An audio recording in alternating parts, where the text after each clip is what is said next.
कौन थी वो? मैं 8 महीने की प्रेग्नेंट थी और अपनी डिलीवरी के लिए अपने मायके गई थी।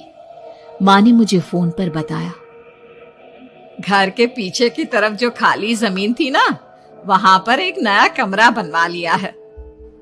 इतने सालों के बाद जैसे ही अपने घर में कदम रखा, कुछ अलग सा लगा। माँ, ये घर के पीछे की तरफ नया कमरा बनवाने की क्या जरूरत थी? अरे बेटा, घर के पीछे दूर दूर तक खाली जमीन है। तेरे पापा को कई दिनों से लग रहा था कि यहाँ पर एक कमरा बनवा लेंगे तो ताजा हवा मिल जाया करेगी। अब तो ये सब छोड़ और चल जल्दी से दूध पी ले। माँ, मैं थोड़ी देर में पी लूंगी, आप सो जाओ। मैंने दूध का गिलास उठाकर उस खिड़की में रख दिया। पता नहीं कब आंख लग गई। अचानक से खिड़की के पल्लों के खड़कने की तेज आवाज आई। दूध का गिलास धड़ाम से जमीन पर आ गिरा। जमीन पर गिरते ही दूध का रंग लाल हो चुका था। मैंने खिड़की से झांक कर बाहर देखा। चारों तरफ धुप अंधेरा था। उस अंधेरे की तरफ से कुछ आवाजें आ रही थी, जैसे छोटे बच्चे आपस में खिलखिलाकर मस्ती कर रहे हो।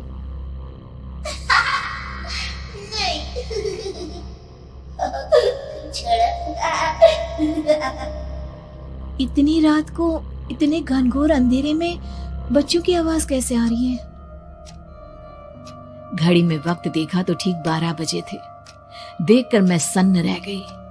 बुरी आत्माओं और भूतों की कई कहानियां मैं सुन चुकी थी। वक्त भी कुछ ऐसा ही था। ऊपर से मैं प्रेग्नेंट। सुना था कि ऐसे वक्त में अक्सर बुरी आत्माएं औरतों का पीछा करती हैं। तो क्या मेरे पीछे भी? पसीने से तरबतर बड़ी मुश्किल से, जैसे कांपते हाथों से मैंने उस खिड़की को बंद किया। जल्दी से जल्दी उस कमरे से बाहर निकलकर माँ के पास जाने के बारे में सोचा, लेकिन जैसे ही दरवाजे की तरफ पलटी, लगा कोई साया हवा की स्पीड से दरवाजे के सामने से गुजर गया। मेरे गले में अटक कर रह गई। मैं जोर से चीख कर माँ को बुलाना चाहती थी, लेकिन वो आवाज खुद मेरे कानों तक नहीं पहुंच पा रही थी। तो माँ तक कैसे पहुंचती? खिड़की के पल्ले एक बार फिर तेज हवा के झोंके से धड़ाम करके खुल गया और पूरी ताकत से मैं चीख पड़ी। जानती थी मेरी चीख की आवाज सुनकर कुछ ही सेकंड में माँ वहां पहुंच जाएगी, लेकिन ऐसा कुछ हुआ ही नहीं। मेरा कलेजा डर के मारे फटा जा रहा था। आखिर माँ ने मेरी आवाज क्यों नहीं सुनी? इतनी गहरी नींद में तो माँ कभी नहीं सोती। ठीक पीछे खुली हुई वो खिड़की। मुझ में इतनी ताकत नहीं बची थी कि मैं पलटकर उस तरफ देख भी सकूं। हवा का एक सनसनाता हुआ झोंका उसी वक्त मेरे कानों से आकर टकराया। लगा जैसे किसी ने दबी हुई आवाज में धीरे से मुझसे कहा, चली जाओ यहाँ से। मैंने दोनों हाथ अपने कानों पर रख लिए और एक बार फिर ताकत लगाकर जोर से चीखने की कोशिश की। माँ! पापा! मेरी आवाज उस कमरे की दीवारों से टकराकर वापस मुझे ही सुनाई दे रही थी। जितनी ताकत के साथ मैंने चीखने की कोशिश की थी, कुछ ही देर बाद उससे कहीं ज्यादा तेज और दर्दनाक चीख मुझे सुनाई देने लगी। ये आवाज ठीक मेरे पीछे खिड़की से आ रही थी। वो आवाज मेरे कानों में पिघलते हुए लोहे की तरह गिर रही थी। उन आवाजों में हैवानियत थी। वो आवाजें किसी इंसान की नहीं है, इतना मैं समझ चुकी थी। कांप रहे हाथों से मैंने अंधेरे में कुछ ढूंढने की कोशिश की। तभी अचानक मेरा हाथ बेड पर रखी टॉर्च पर पड़ा। किसी तरह ताकत लगाकर टॉर्च का बटन ऑन किया, लेकिन ये क्या? सामने दरवाजे पर 3 छोटी लड़कियां खड़ी हुई थी। उनके हाथ में स्टील के चमचमाते हुए चाकू थे।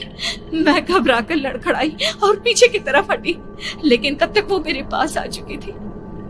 उनकी गर्दन टेढ़ी थी और उनके हाथों के वो चाकू मेरे पेट को निशाना बनाने को तैयार।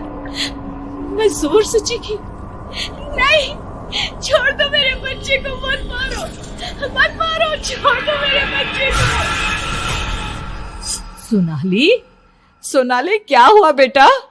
तू इतनी डरी हुई क्यों है? उठ बेटा, क्या हुआ? हड़बड़ाकर मैंने अपनी आंखें खोली। देखा तो दिन निकल आया था। माँ मुझे जगा रही थी। मेरा चेहरा पूरा पसीने से लथपथ था। क्या हुआ बेटा, तुमने कोई बुरा सपना देखा क्या? मैं अभी तक अपने पूरे होश में नहीं थी। वो मेरे बच्चे को मार देगी माँ। वो लड़की मेरे बच्चे को। मैंने घबराकर अपने पेट को छुआ। सब कुछ ठीक था। और वो दूध जो रात को यहाँ पर गिर गया था, उसका रंग लाल हो गया था। माँ ने हंसते हुए दूध का गिलास मुझे दिखाया। तुमने दूध पिया ही नहीं, पूरा का पूरा ऐसे ही रखा हुआ है। तुमसे कहा था ना सोनाली, सेहत के लिए लापरवाही ठीक नहीं बेटा। लेकिन मैंने तो सब कुछ अपनी खुली आंखों से देखा था। ये सपना